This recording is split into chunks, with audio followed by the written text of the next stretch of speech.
نامه‌ای که نرسید. آیلین هر روز کنار پنجره می‌ایستاد.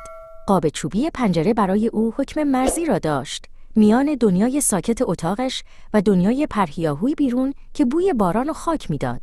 او منتظر بود، منتظر خبری که سالها پیش در میان مه گم شده بود. چشمانش مسیر همیشگی پستچی را دنبال می‌کرد، مسیری که از میان درختان کهنسال می‌گذشت و به در خانه‌اش ختم می‌شد. هر روز صبح او با امید بیدار می‌شد که شاید امروز همان روز موعود باشد.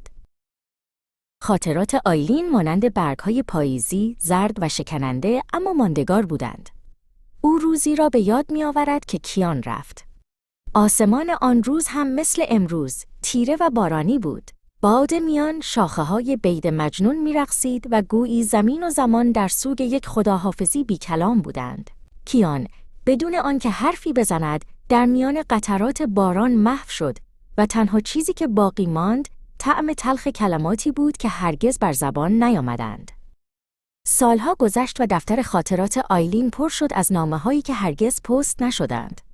او در خلوت خود با کیان حرف می‌زد. از لبخندهای کوتاهی می‌نوشت که در حافظه‌اش حک شده بود و از نگاه‌های سکوت‌آمیزی که در آن سالهای دور بیش از هر کلامی معنا داشت. او می‌نوشت تا فراموش نکند که قلبی برای تپیدن داشت، حتی اگر آن تپش‌ها در انتظار کسی باشد که شاید دیگر باز نگردد. آرش، پستچی محله، مردی صبور بود که سالها هر روز از مقابل خانه آیلین می‌گذشت.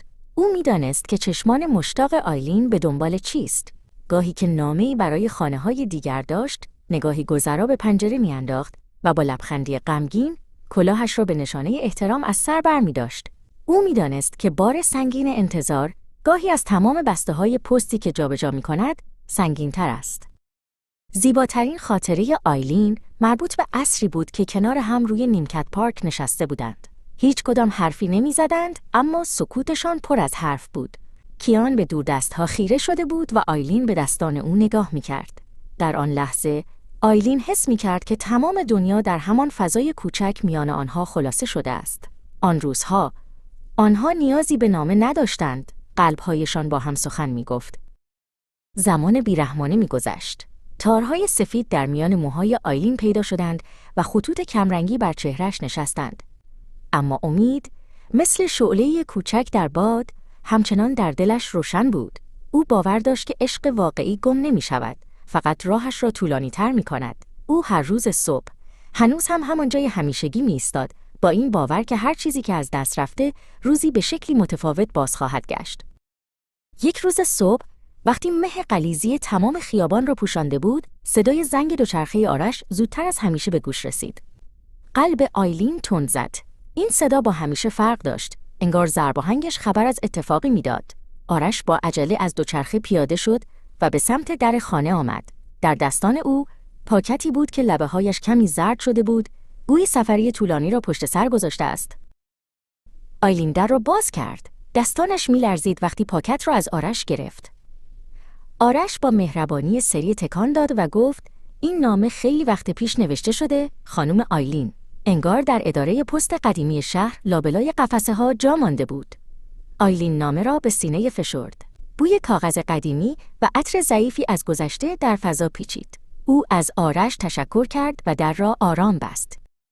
او نامه را باز کرد. خط کیان بود، همان خط شکسته و آشنا. نامه‌ای از سالها پیش بود، پر از جملاتی که آیلین هرگز نشنیده بود. کیان نوشته بود که چقدر او را دوست داشته و چرا مجبور شده بود در آن روز بارانی برود. او از ترس‌هایش گفته بود و از آرزوهایی که برای آیندهشان داشت. آیلین اشک ریخت، اما این اشک‌ها از جنس درد نبودند. آنها از جنس آرامشی بودند که سالها انتظارش را می‌کشید.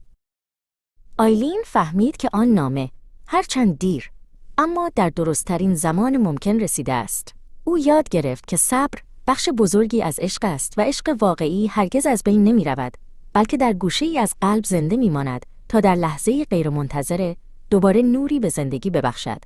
او به گذشته لبخند زد، نامه را در پوشه‌ای زیبا گذاشت و با امیدی تازه به افق خیره شد.